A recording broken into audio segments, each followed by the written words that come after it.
நல்ல தண்ணீர் வசதி உள்ள ஏரியாவிலிங்க.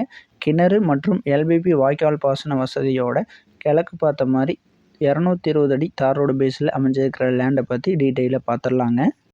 Yellow City Properties and Development சார்பாக அனைவருக்கும் வணக்கங்க.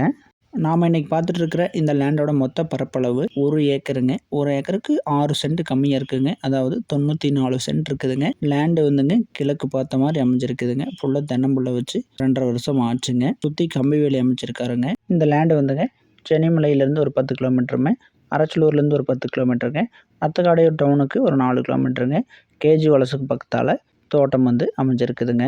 லேண்டு வந்துங்க கிழக்கு பார்த்த மாதிரி அமைஞ்சிருதுங்க. வாஸ்துப்படி இருக்குதுங்க. செலமாலையில் வந்து கிணறு வந்துடுதுங்க வாஸ்துப்படி. அதே மாதிரி குபேர மூலையுமே கொஞ்சம் இழுத்த மாதிரி இருக்குதுங்க. ஸோ வாஸ்துப்படி பூமி வந்து அமைப்பாக கிழக்கு பார்த்து அமைஞ்சிருக்குதுங்க. வாஸ்து குறைபாடு கிடையாதுங்க. இதில் வந்துங்க 70 தென்னம்புள்ள வச்சு விட்ருக்காருங்க. வச்சு 2.5 வருஷம் ஆச்சுங்க. 2 மாமரம் இருக்குதுங்க. கிணறு வந்து கூட்டு கிணறுங்க. 4ல் ஒரு பங்குங்க. சர்வீஸுமே 4ல் ஒரு பங்குங்க. ஃப்ரீ சர்வீஸ் இருக்குதுங்க.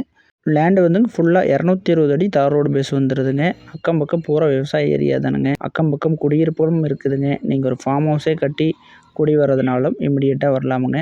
பிற்காலத்தில் வந்து இதை 50 சென்ட்டாக பிரித்து 2ஆக விற்கிறதுனால விற்கலாம். நீங்கள் 50 சென்ட்டாக பிரிச்சிங்கனாலும் தார் ரோடு பேஸ் 110 அடி வருங்க. இப்போ 220 அடி இருக்குதுங்க. 2ஆக பிரிச்சிங்கனாலும் பிரித்து விற்கலாமுங்க. சௌரியங்க. மொத்தம் 1 ஏக்கராவுக்கு 6 சென்ட் கம்மிங்க. கிணத்துல வந்து 4ல் ஒரு நாள் கூட்டுங்க. ஃப்ரீ சர்வீஸ்லேயுமே 4ல் ஒரு கூட்டுங்க. எல்பிபி வாய்க்கால் பாசனம் உண்டுங்க. 70 தென்னை மரங்க. தார் ரோடு பேஸ்லேயே வந்துடுதுங்க. இதோட ரேட்டு அப்படியே 80 லட்ச ரூபா கேட்குறாருங்க.